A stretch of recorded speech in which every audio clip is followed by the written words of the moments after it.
not the first ever. The first ever episode 3. First ever episode 3 because we have to redo it how many times now? Like We're in like take 6, 7. Yeah. Fuck. Well, anyways.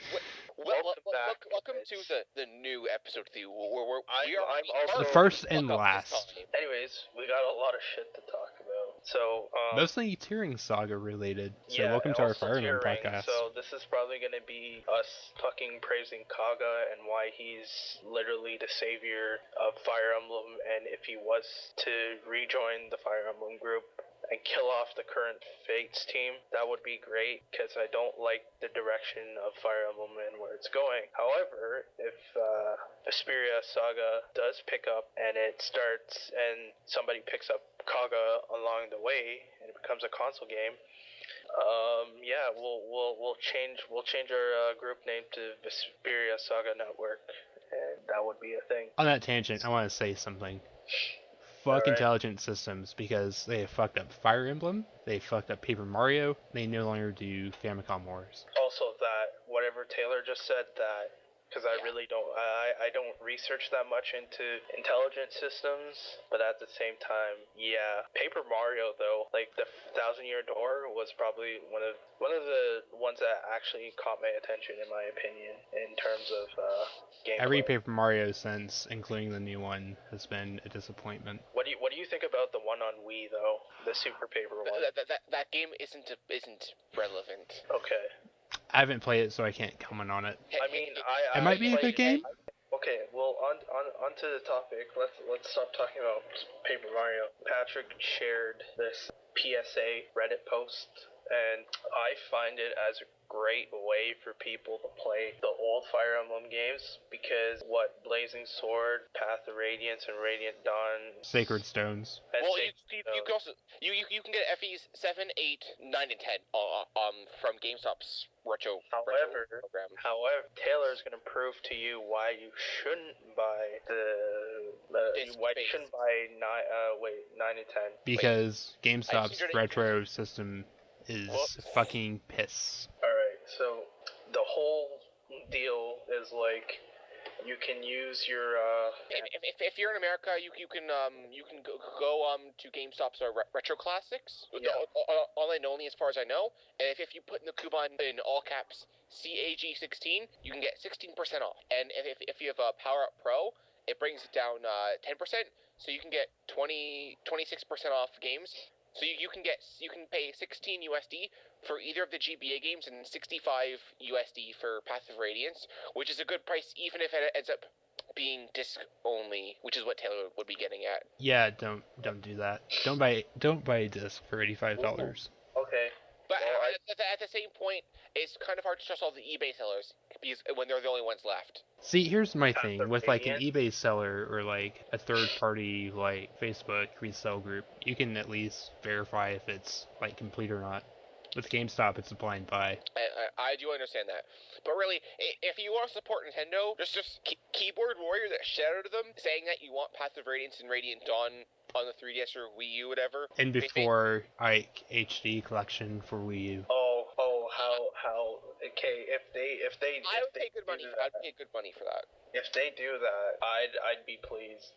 And that would turn Fates into Ash right there. Be like, it will make Fates irrelevant. Like, in my opinion, it will. You have the story of Path of Radiance and the map design of Radiant Dawn. You've both of the good things in one. So yes, it would turn Fates into Ash, and all the casuals would be forced to buy. Exactly. Because permadeath. Back on topic. If you guys are looking to play the older games and you're into buying games, here's a deal for you. However, in my opinion, I don't recommend buying the disc-based games. If you eagerly want to play it, go right ahead. But I'll tell you right now, you're probably gonna get like minimal scratches, like minimal to probably a shitload of scratches.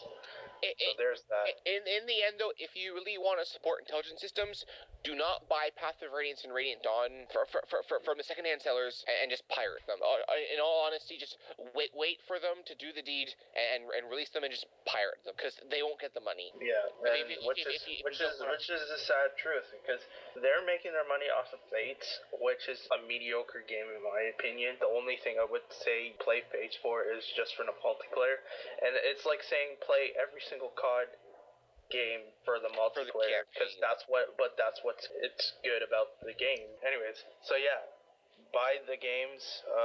I'm not sure about GBA games, although I feel like there's tutorials online on how to clean and actually restore your GBA games, if that's a thing. If you want to support Nintendo Intelligent Systems, buy the games on the Wii U. Otherwise, pirate them. That's the end result. Is you pirate the games. Or... Most of the general consensus pirates them because they can. So.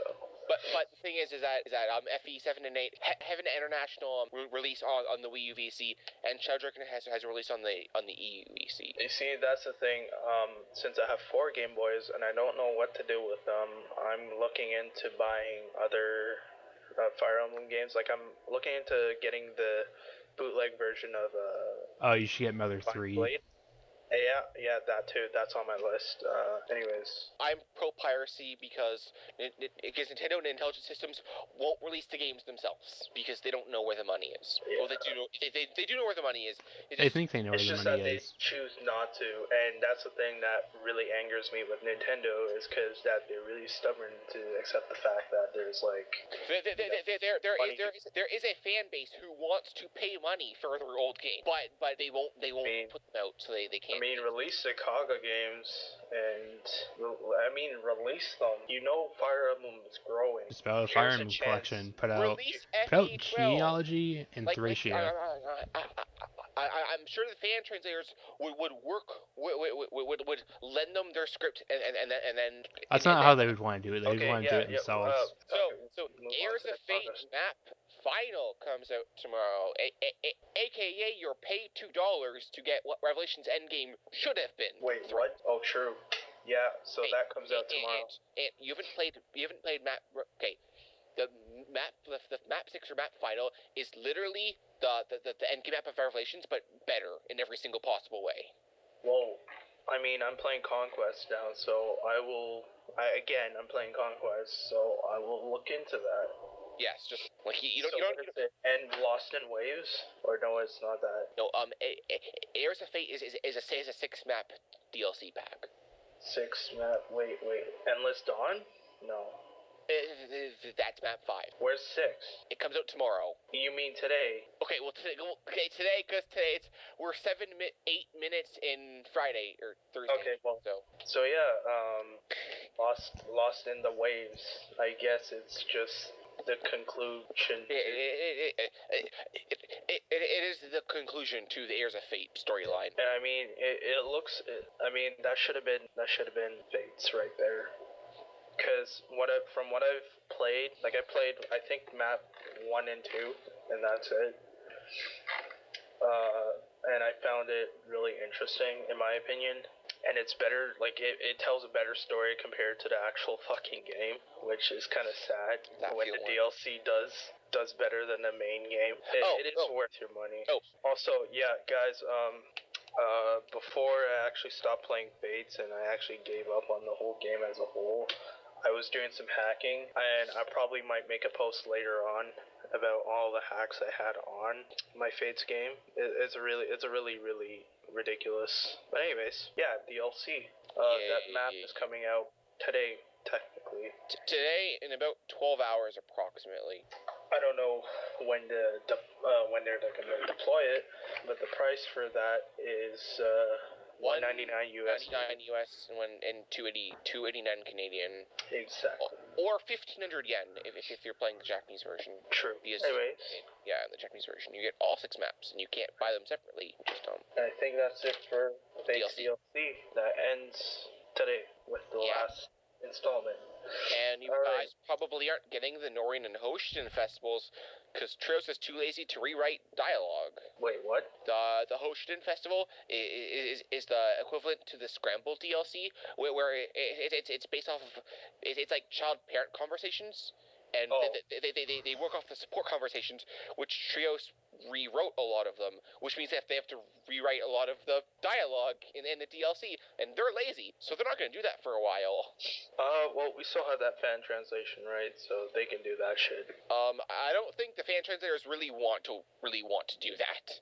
Rest in peace, random Rest DLC. In peace. Yeah, DLC. Okay. Anyways, enough about Fate's Ring Saga. Okay, I haven't downloaded the game yet, just because I'm looking on a platform to actually play it on. I might play it on my Wii. You don't own a PSP? I don't own a PSP, or I might play it on my computer. It depends. Buy a but PSP. Yeah, Tearing Saga.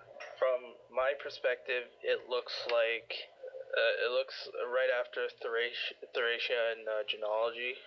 It looks okay. Yeah, I've actually played through Tearing Saga, like a bit of Tearing Saga, so I can explain this better. Okay. Well. Okay. Go ahead. Okay. The floor is yours. So explain it better. Yeah, Tearing Saga, originally called Emblem Saga, but thanks Nintendo for suing Saga, so it became Tearing Saga. So basically, the game takes after like Gaiden, Thracia, and Genealogy's weapon weight system. So you have two protagonists. You have Runan and Holmes, and Runan's path is like a traditional Fire Emblem game. You go chapter to chapter, and Holmes's path is like Gaiden and the newer games where you can actually grind between chapters and stuff, which is pretty cool. And like Gaiden, there's no overworld map that you can kind of go around and buy stuff. And like Thracia, there's different chapter objectives. Like some might be kill the boss, some are seize throne. Unlike every game before Gaiden or every game before Thracia, which it's nice. And like Genealogy and possibly the older games, what weapon weight's done, and instead of a Constitution stat, it's just straight off weapon weight minus your speed. So so your speed goes into the negatives for some reason, which is weird. But yeah. Honestly, I haven't played it to know what's going on in that game, but I've been watching a lot of playthroughs. If you want to play it, use a guide. There's a lot of hidden stuff you don't want to miss, like characters, rare items. Yeah, use a guide. I don't like when I looked at Gas's playthrough. He actually talks about the character interaction, and I think he does talk about the map design a lot, and that's where the core of the game is, the map design. He also he did talk about the one chapter. I forget what it was called. I think it was 13. I'm pretty sure it was 13. But the one chapter where he was like, it's basically the same map, but I'll tell you why that reused map is good. It's chapter 3, yeah. Or is it chapter 3? It's not 13. It's chapter 3. Okay. Well, do you want to explain this? Yes. Okay. So basically, the first chapter of the game is a map. So you start off in the port area in the north, and then chapter 3 you start off in the beach area in the east, and basically how you approach the chapter is different, which is why it's good. And also there's different items you get in the houses, even though you've already visited it once. And if you've missed one of the skill abilities you can get in map 1, you can get in map 3. So it's better. It's better than how Fates handled the reused maps, because there's like even though you're revisiting it, there's still like some of the same stuff you can. There's the similarities and the differences are enough to make it feel different, like to make it like really feel different and not like just the same map.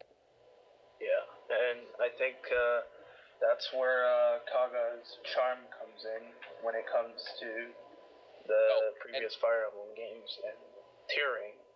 No, the battle animations are really, really good as well. They're really polished.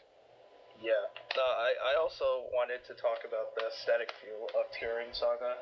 I feel like it's like an upgrade from Thracia, and everything. Like it just makes the previous games. Like if you were to right after Thracia, if you were to jump into Tearing, you would see the difference. Like if you like neglect like the rest of the Fire Emblem series and you just jumped into Tearing, you would see the improvement. And if you just look for if you look at it for what it is, it's pretty good. I'm not gonna lie. Like everything just feels nice. The music is great, and honestly, as soon as I get like a working platform to play it on, yeah, I'm gonna be like literally just jerking off on this game, just because it's that great. Anyways, so if you think Turing Saga is a game you might be interested in, you should subscribe to the channel this podcast is on for a future impending blind playthrough of Turing Saga. Don't do that unless you're Taylor, because Taylor is Taylor. Yeah, okay. Taylor. If you want to watch a blind playthrough, watch Gast. Exactly, watch him. Okay, I'm sorry, I'm so boring. I'm sorry, you're very boring. Also, I know.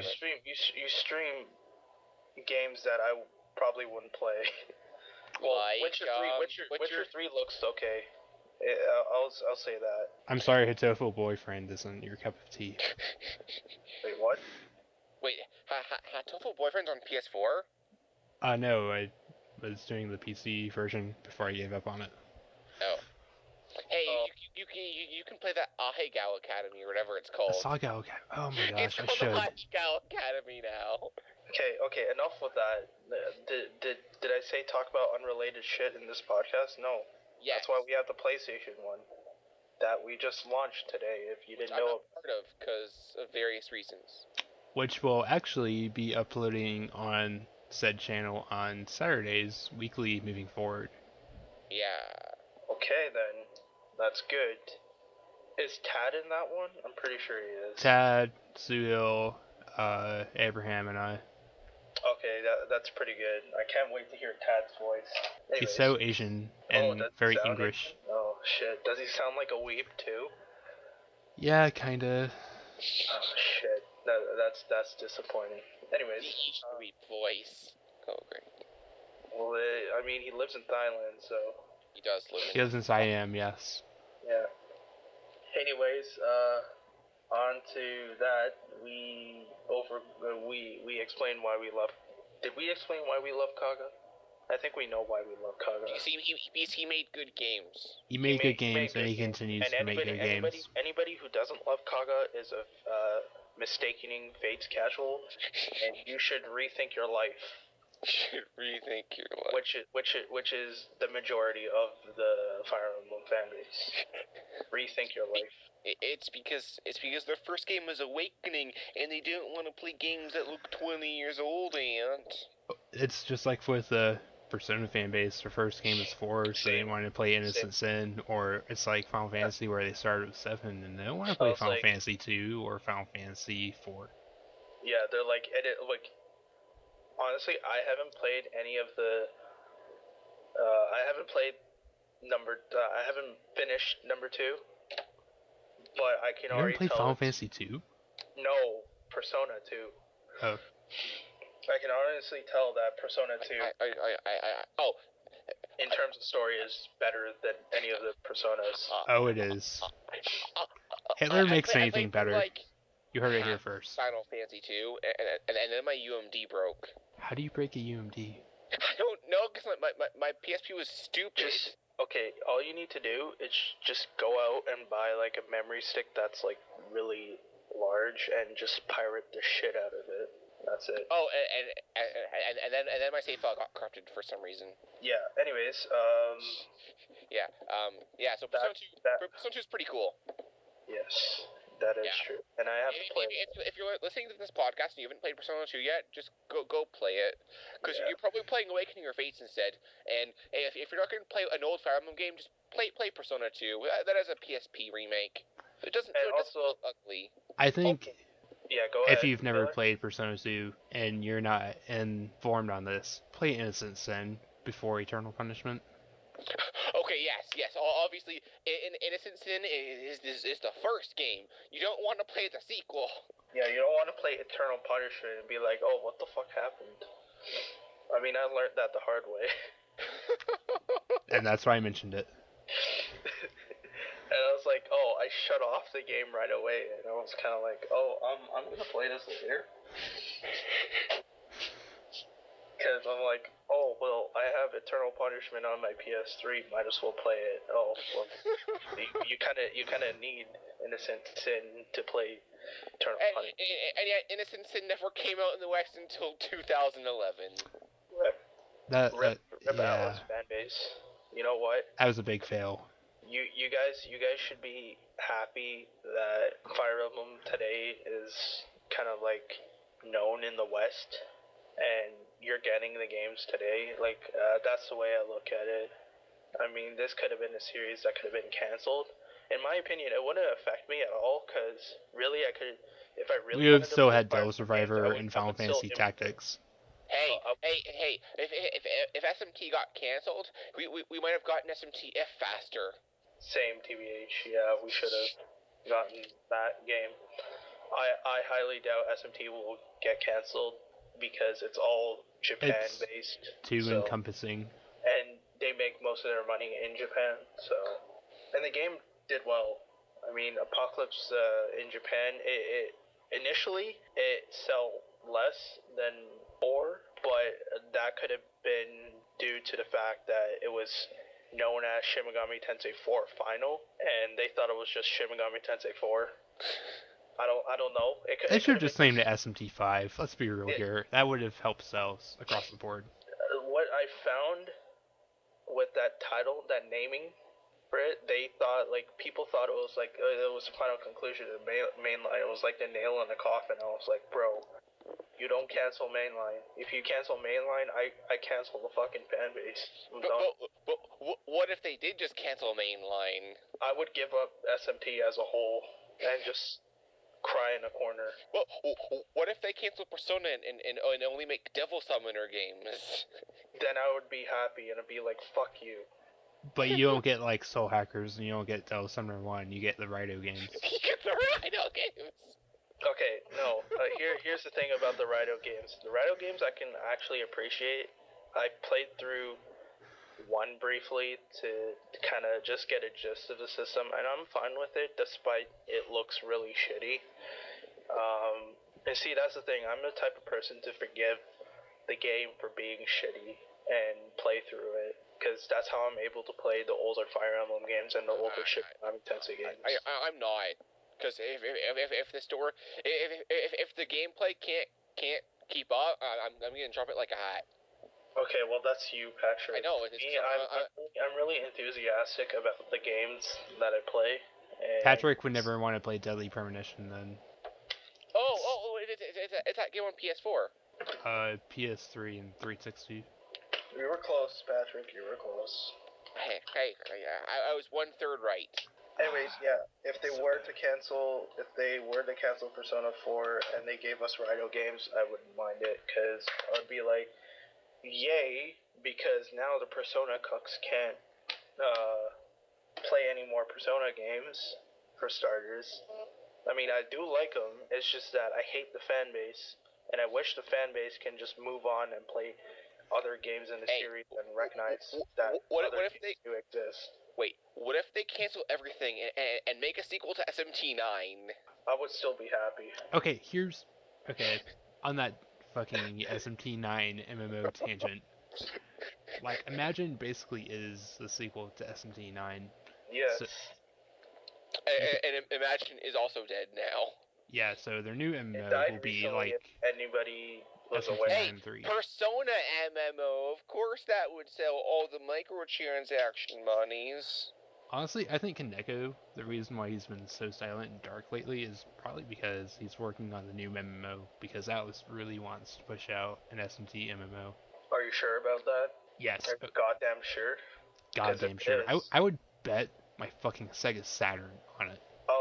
I'd buy it in a heartbeat. I'd yes. buy that MMO in a heartbeat. Since my first game in the series was Imagine, I would definitely get into another MMO. Also, Patrick, I've pre-ordered too many damn games to date, and I'm not sure if I can actually. I hate pre-ordering because I don't like things. So I don't pre-order either. I feel you. I just like the way I just like the way developers use pre-orders as incentives. So I just don't I only pre-order systems because fuck scalpers like limited edition systems like my Monster Hunter 3DS. Okay, did you get the Generations one, or are you still? No, He got the Cross 3DS. I got the Monster Hunter 4 Ultimate 3DS because I needed a new 3DS XL.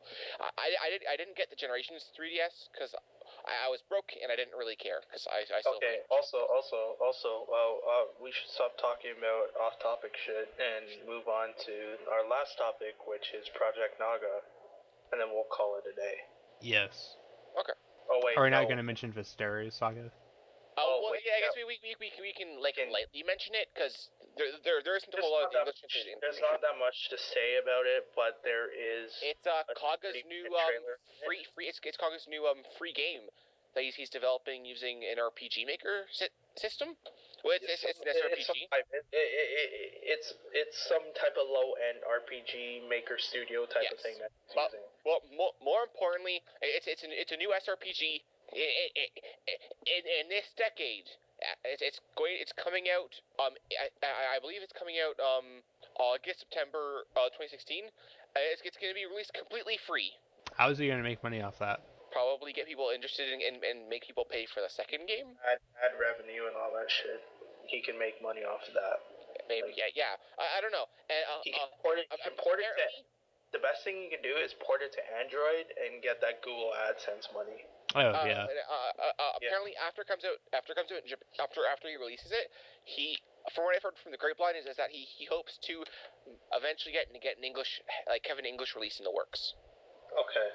Well, if anything, and I will see this coming, the fan translators will pick it up if he decides not to do it, but I highly doubt. I think he's good for it. Well, from the looks of it, I mean, everything just looks low end. The animation looks low end. However, it does play a little. It plays a lot like Tearing, and it does take inspiration from the previous titles. So there's that, and the music is great.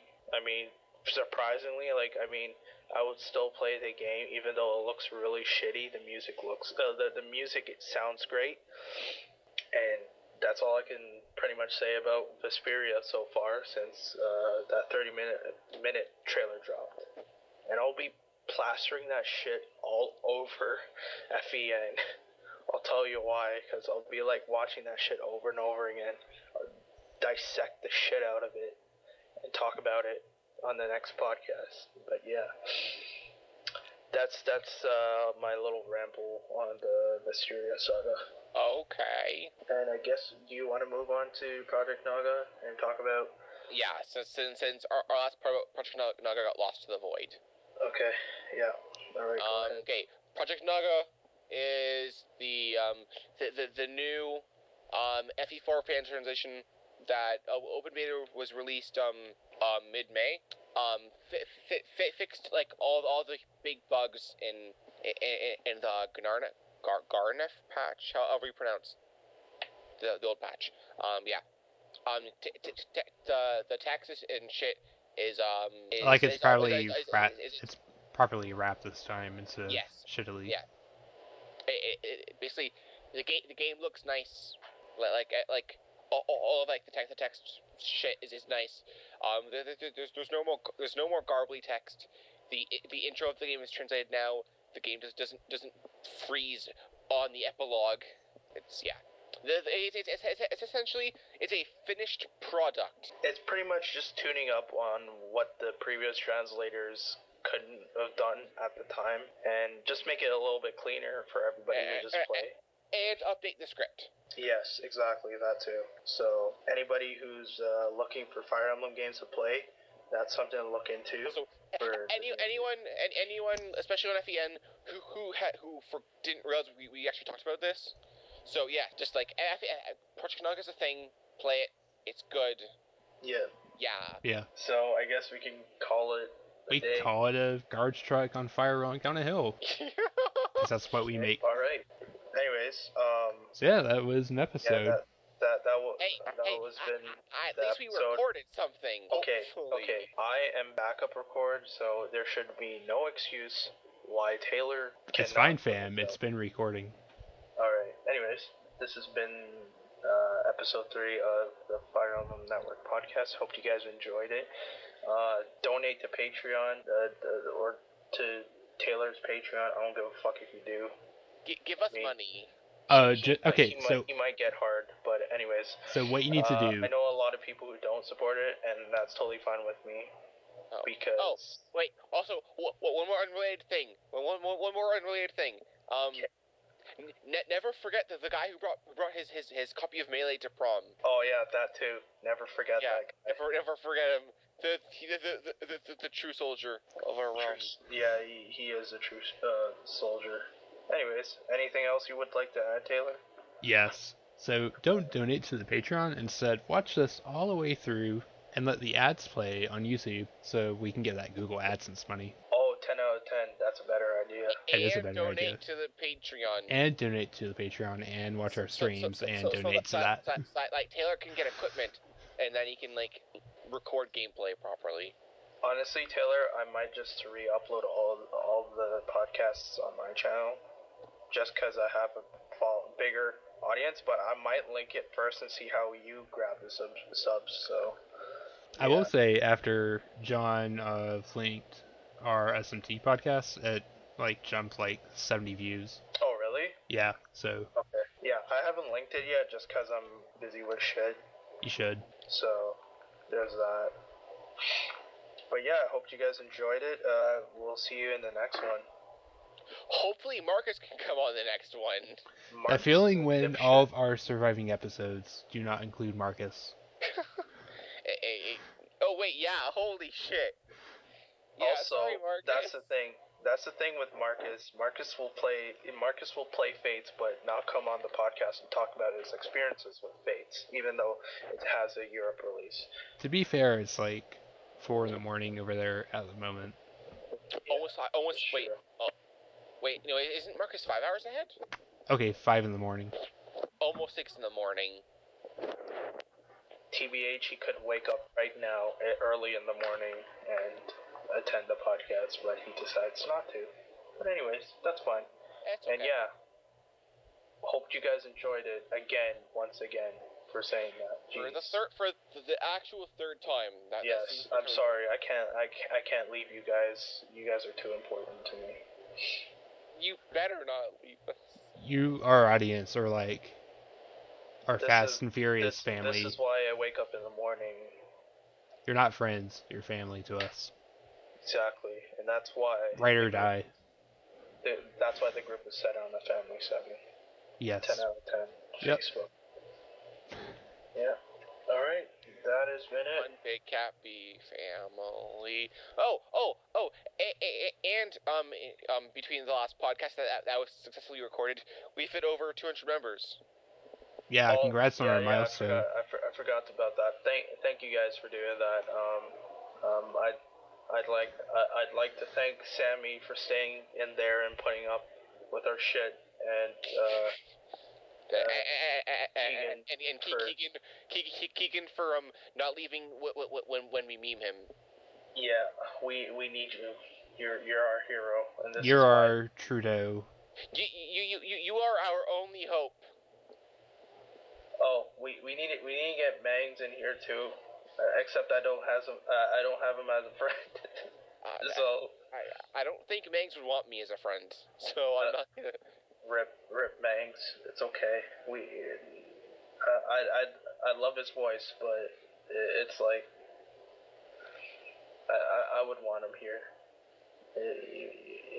He would contribute to this, I think. Hopefully. But anyway, this has been episode 3. Thank you for listening. Alright, see you guys later. Have a nice day. Bang, bang, bang. I didn't get the bang, bang, bang at the end. That's okay.